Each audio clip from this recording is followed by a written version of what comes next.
मित्रांनो, Nitesh Mane dragon fruit फार्मवरती आपले खूप खूप स्वागत आहे. आजचा व्हिडिओ खूपच महत्त्वाचा होणार आहे, कारण की ड्रॅगन फ्रूटच्या शेतीमध्ये हा ड्रीप नियोजन खूप जणांना कळत नाही.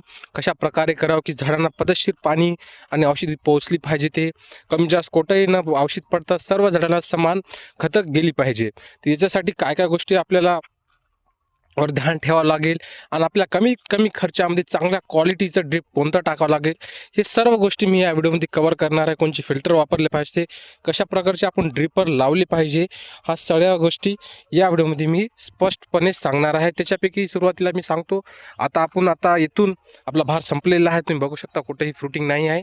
आता आपण इथून मेन फोकस करणार आहे झाडांच्या ग्रोथवरती. तर आपण आता लवकरच बेसल डोस भरणार आहे. तरी बी आता मी नुसतं पाणी दिलं तरच तुम्ही बघू शकता किती फुटवे झाडांना काढणं सुरू केलं, हा ग्रोथ चालू झालेली आहे झाडाची. तर या प्रकारे जसं झाडाचं कामच असते की जसं व्हेजिटेटिव्ह ग्रोथ आता इथून चालू होणार आहे, कारण की फ्रुटिंग स्टेज खतम झालेला आहे. इथून तुम्हाला जी वाढ भेटणार आहे, जे मागच्या 5-6 महिन्यात झाले नाही, इथून 4 महिन्यात तेवढी तुम्हाला वाढ भेटते. म्हणजे डबल स्पीडनं झाडं वाढते, कारण की झाडाला एकच काम करायचं असते, ते आहे वाढवर फोकस. आणि मी व्हिडिओमध्ये पहिले तुम्हाला सांगलं होतं की आपण आतमध्ये शेवगा लावलेला आहे. याचं सीझन संपलं की शेवगा चालू होईल. तर इथं तुम्ही बघू शकता, इथं आपल्याला शेवगा चालू झालेला आहे. 17-18 शेंगा हा झाडाला कुठे कुठे लागलेले आहेत. लवकरच हे आपली तोडणीला येईल. एका 20-25 दिवसामध्ये शेंग भरून जाईल. तर लई नाही आपलं, तुम्ही पलीकडे बी बघू शकता, सगळीकडे फ्लावरिंग भरपूर आलेली आहे, भरपूर प्रमाणात. चला मी तुम्हाला दाखवेल. तुम्ही म्हणशा नसता एकाच जागी लागले आहे. ज्या झाडांची चांगली वाढ झालेली आहे, कारण की तेवढं मी फोकस केलं नव्हतं याच्यावरती. बघू शकता इथे शेंगा लागले, लटकलेल्या आहेत. छोट्या छोट्या झाडालाच भरपूर शेंगा लागले आहेत. आपली अपेक्षा लई नाही, एखादा लाखाचं जरी झालं ना, आपल्याला मेन होतं सावलीचा फोकस करण्यासाठी. पण पुढे माहीत नाही की काय चॅलेंजेस येतील, आणि ते चॅलेंजेससाठी मी कोणाला रिकमेंड करत नाही की तुम्ही बा इतकं मोठं आंतरपीक लावा म्हणून. कारण काही जरी प्रॉब्लेम झाले तर आम्ही मॅनेज करू शकता, पण तुम्हाला ते प्रॉब्लेम येईल.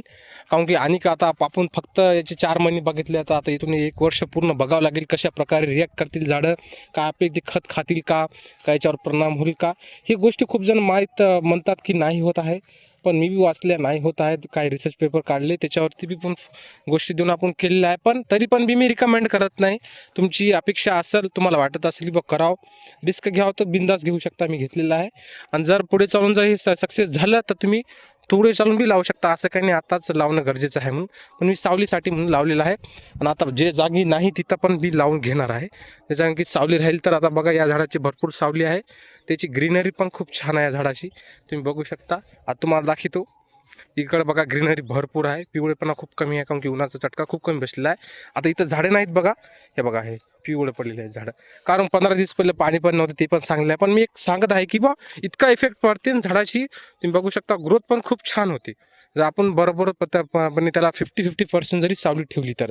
आजचा व्हिडिओ, सॉरी मी भटकलो आपल्या मुद्द्यावरून. आपला व्हिडिओ होता आजचा, सॉरी, कशावरती, ड्रीपवरती. तर ड्रीपची आपण बद्दल पूर्ण माहिती देऊ. तर मित्रांनो, चला या व्हिडिओची आता सुरुवात करणार आहोत आपण. तर चला मित्रांनो, आपण बोरपासूनच सुरुवात करू. तर इथं बसलेला आहे आपण एक फिल्टर. तुम्ही कोणत्याही कंपनीचे घेऊ शकता, मी कोणत्या कंपनी रिकमेंड करत नाही. तुम्ही ते मेन जागी फिल्टर बसून घ्यायचं आहे. आणि इथून आपण सेपरेट पाईपलाईन काढलेली आहे. आणि जे तुम्हाला मी फिल्टर दाखले आहे ते ISI कंपनीचे आहे. तुम्ही कोणत्याही ISI कंपनीचं घेऊ शकता. मी कोणताही ब्रँड प्रमोट करून ISIचं घ्या, नक्कीच ते चांगलं राहील. तुम्हाला 3 ते 4 हजाराच्या मधात तुम्हाला फिल्टर येऊन जाईल, चांगल्या क्वालिटीचं, डबल जाळीवाला, ज्याने की आपला कचरा नाही गेले पाहिजे आणि त्याच्यानं आपले ड्रिपर चॉक नाही झाले पाहिजे. ड्रिपरचा चॉक झाले तर आपल्याला प्रत्येक झाडाला चेक करणं संभव नाही पुढे चालून. त्याच्यामुळे ड्रिपर चांगले टाका. आता मी तुम्हाला दाखवतो कशा प्रकारचे मी ते ड्रिपर टाकले आहेत. ही कधी चॉक होणारे नाहीत, ही कधी चॉक होऊ शकत नाहीत, या प्रकारचे ड्रिपर टाकले आहेत. तुम्ही इथं बघू शकता, आपण या प्रकारे पाईपलाईन केलेली आहे. आणि तुम्हाला एक ध्यान ठेवायचं आहे मित्रांनो, आता तुम्ही बघू शकता ही लाईन खूप लांबीची आहे. त्याच्यामुळं मी काय केलं तर सेंटरला टाकला पाईप. याच्यानं होणार काय की याचं जे लिमिट लावलेलं आहे, जे सर्व जागी जर औषध पद्धतशीर जर पडायचं असेल आपल्याला, तर आपल्याला 180 फूटच पाईपलाईन ठेवली पाहिजे. ते म्हणजे मेन पाईपपासून जे शेवटचा तुम्हाला झाडाचा कोणता आहे, ती 180 फुटावरच पाईपलाईन राहिली पाहिजे. इथून हे 180 आहे, तर त्याच्यावरती नाही जमणार. त्याच्यामुळे मला इकडे सेपरेट टाकायला लागलं. तर या प्रकारे तुम्हाला ॲडजस्ट करावं लागेल. तुम्ही जर एकच लांब लाईन टाकला तर पद्धतशीर तुमचं औषध जाणार नाही.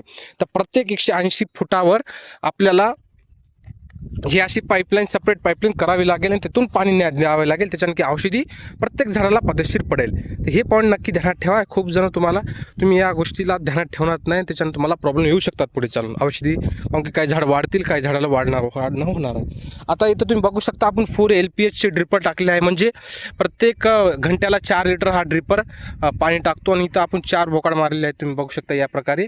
आणि 4 टाकून आपण प्रत्येकाला आता इथून एक्सटेन्शन ट्यूब लावलं आहे, ज्या की याचं पाणी आता पलीकडल्या साईडला जाऊन पडणार. ही ट्यूब लावली आहे, तुम्ही बघू शकता इथं. हे बी 4 LPHचे ट्यूब आहे, तर तुम्हाला 4 MM ची ट्यूब आहे, त्याने की ते पलीकडे पाणी येणार.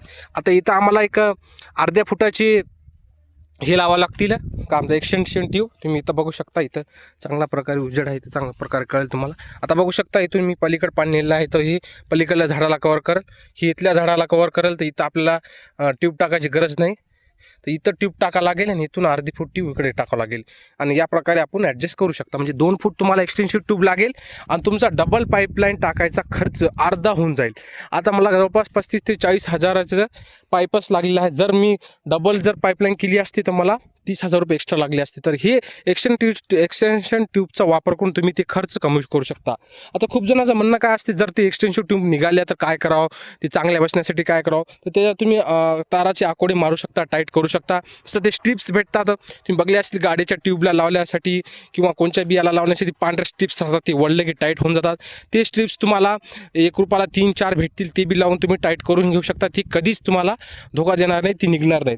तरी तुम्हाला कधीमध्ये ध्यान ठेवावं लागेल, पण तसं तर ध्यान ठेवायची गरज नाही, पण नजर मारू शकता तुम्ही कधीमध्ये 8-15 दिवसाला की बरोबर प्रकारे आहे की नाही आपलं ड्रिप. हे कसं आहे, याच्यानं खर्च वाचेल. जर तुमच्याकडे बजेट असेल जास्तमध्ये तर तुम्ही डबल पाईपलाईन करून ते बी खर्च तुम्ही त्याचा ॲडजस्ट करता. पण मी खूप जणांनी या प्रकारे केला नसता. तुम्ही रिंग बी टाकू शकता.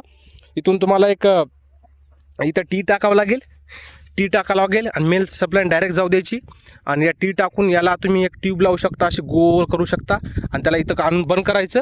इथे एक ड्रिपर, पलीकडे ड्रिपर, इकडे एक ड्रिपर, इथे एक ड्रिपर टाकून टाकायची. आणि या प्रकारे तुम्ही रिंग टाकून बी ॲडजस्ट करू शकता. पण रिंग टाकलं तर तुम्हाला अर्धा पाईप लागला, अर्ध्याला जास्त पाईप. जेवढा मी पुऱ्या रानाला पाईप टाकला तेवढा अर्धा पाईप यालाच लागेल, त्याच्यामुळं ते बी खर्च खूप होईल. तर हे खूप कमी खर्चामध्ये होईल एक्सटेन्शन ट्यूबचं. एक्सटेन्शन ट्यूब जे आता मार्केटमध्ये बंद झाले आहेत, तुम्ही ऑनलाईन मागवू शकता. खूप स्वस्तमध्ये मला पडलेले आहेत. 1,500 रुपयाला जवळपास 1 रुपये फूटच्या हिशोबानंच तुम्हाला भेटून जाईल. म्हणजे 2-3 हजार रुपयाचं तुम्हाला मध्ये घळघळ तुमचं पूर्णपणे 1.5 एकरचं माझं झालेलं आहे 3,000 रुपयाच्या एक्सटेन्शन ट्यूबमध्ये. तर या प्रकारे आपण ॲडजस्टमेंट केलेलं आहे. आता कोणत्या गोष्टी राहिलेल्या आहेत, आता महत्त्वाचा मुद्दा म्हणजे नेमकी मला इथं लागलेला किती खर्च आहे ते. तर मी एकरी तुम्हाला याला 40,000 रुपये खर्च येणार. या प्रकारे तुम्ही ड्रिपचं जर केलं तर 40,000 रुपये नक्की येणार, फिल्टर ते धरून. आता माझं 900 पोल आहे, तर मला 900 पोलला किती खर्च आला टोटल, मग 50,000 रुपये लागले आहेत पाईपलाईन सगट.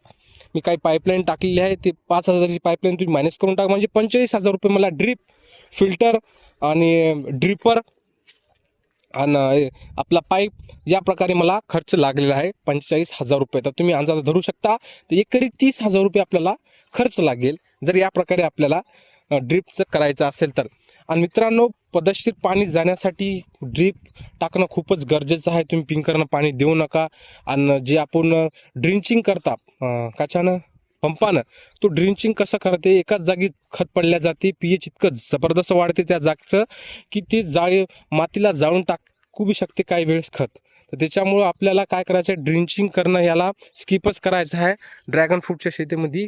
आणि आपल्याला पाण्यासकटच खत दिलं पाहिजे. तर शेवटच्या 10 मिनटात आपल्याला खत द्यायचं आहे. कसं करायचं, अर्धा तास पाणी लावायचं, 10 मिनिट खत द्यायचं, 10 मिनिट पाणी द्यायचं आणि 10 मिनिट खत. त्याच्यानं काय आपली EC मेंटेन राहील. EC जर मेंटेन राहील तर खतं आपली पद्धतशीर, आपली झाडं पद्धतशीर उचलतील. तर ही गोष्टी आपल्याला कोणी सांगत नाही, तर ही गोष्टी आपण ध्यान ठेवली पाहिजे. ECला मेंटेन केलं पाहिजे, तेव्हाच तुमचे झाडं पद्धतशीर त्या खताला अपटेक करतील आणि तुम्हाला चांगले रिझल्ट भेटतील. तर या प्रकारे तुम्ही खताचे नियोजन करू शकता देण्यासाठी. तर अशाच गोष्टी आपण या चॅनलवरती सांगत असतो. मी तुम्हाला पहिले बी सांगितलं आहे की चॅनलला सबस्क्राईब करून ठेवा, कारण आपण अशी नवीन नवीन माहिती, जे बी ड्रॅगन फ्रूट करायचं आहे आपली इच्छा असेल तर त्यासाठी जे ज्या लागणाऱ्या गोष्टी सर्व या या चॅनलवरती आपण टाकतच असतो. व्हिडिओ 2-3 दिवसाला एक व्हिडिओ नक्कीच असते आपला. तर आपले काही प्रश्न असतील आणि ड्रिपबद्दल तुम्हाला काही माहिती पाहिजे असेल तर तुम्ही मला विचारू शकता बिंदास कमेंटमध्ये. मी तुमचं नक्की उत्तर देईल. ब्रँडच्या बद्दल काय माहिती पाहिजे ते बी सांगून टाकेल तुम्हाला सेपरेटमध्ये. तर कसं आपण प्रमोट करत नाही, कोणाला वाटते की पैसे घेऊन असं करत आहे, त्याच्यामुळे आपण कोणती कंपनी प्रमोट करत नाही. तुम्ही कोणती बी घ्या, ऐसा घ्या, पण त्यात तुम्हाला क्वालिटी चांगली भेटेल. तर बस आजच्या व्हिडिओमध्ये एवढंच होतं मित्रांनो. आणि तुम्हाला काही माहिती पाहिजे, कशावर तुम्हाला व्हिडिओ पाहिजे, कोणत्या टॉपिकवरती तुम्हाला सांगा. आता इथून आपण फोकस करणार आहात कोच्यावरती, झाडाच्या ग्रोथवरती. तर ग्रोथबद्दल मी तुम्हाला एक से एक ऑर्गॅनिक मॅटरचे ट्रिक सांगणार आहे. कोणी या आजपर्यंत शाळेत यूट्यूबवर चांगले असतील, पण ड्रॅगन फ्रूटमध्ये कोणी सांगितले नाही अशा तुम्हाला ट्रिक मी देणार आहे. माझ्या झाडाची इतकी ग्रोथ फास्ट कशामुळे होत आहे ते सर्व गोष्टी सांगणार आहे. कारण 14 महिन्याच्या अंतरच आपण 900 पोलमधून 4.5 टन माल काढलेला आहे कमी ग्रोथमध्ये. आणि आता तुम्ही बघू शकता झाडाची फ्रुटिंग बी चालू होती आणि ग्रोथ पण चालू होती. आता 15 महिन्याचाच प्लॉट झालेला आहे, बघू शकता खूप छान ग्रोथ आहे. आपण ऑर्गॅनिक मॅटरवर जास्त भर देत असतो. आणि केमिकल, खूप जण म्हणतात केमिकल टाकत राहा खटखट फास्ट वाढवते, असं नसते. झाड उचलत नाही, तुमच्या बुडालाच पडून असते. तर ऑर्गॅनिक मॅटर देणं खूप गरजेचं आहे. कोणकोणत्या गोष्टी कधी दिल्या पाहिजे ते सर्व गोष्टी माहीत राहिल्या पाहिजे, आणि ते आपण या चॅनलवरती आता एक एक करून सगळं स्पष्टपणे सांगणार आहे. तर चॅनलला जरूर सबस्क्राईब करून ठेवा, तुम्हाला खूप याच्यामध्ये फायदा होईल. कारण एक्सपिरियन्स खूप मॅटर करते, त्याच्यामुळे मी ट्रायल घेतलेली आहे. त्याच्यामुळे आता इथून तुम्ही बघू शकता ज्या झाडाची ग्रोथ नाही, तुम्हाला 3 महिन्यामध्ये ही पुरं पॅक करून टाकेल. तुम्हाला पोल पण दिसणार, या प्रकारची आपण ग्रोथ घेणार आहे आता झाडाची. तर असेच व्हिडिओ बघण्यासाठी चॅनलला सबस्क्राईब करून ठेवा. आणि आपले काही प्रश्न असतील नक्की कमेंटमध्ये मला विचारा. चला भेटूया नेक्स्ट व्हिडिओमध्ये. जय जवान जय किसान.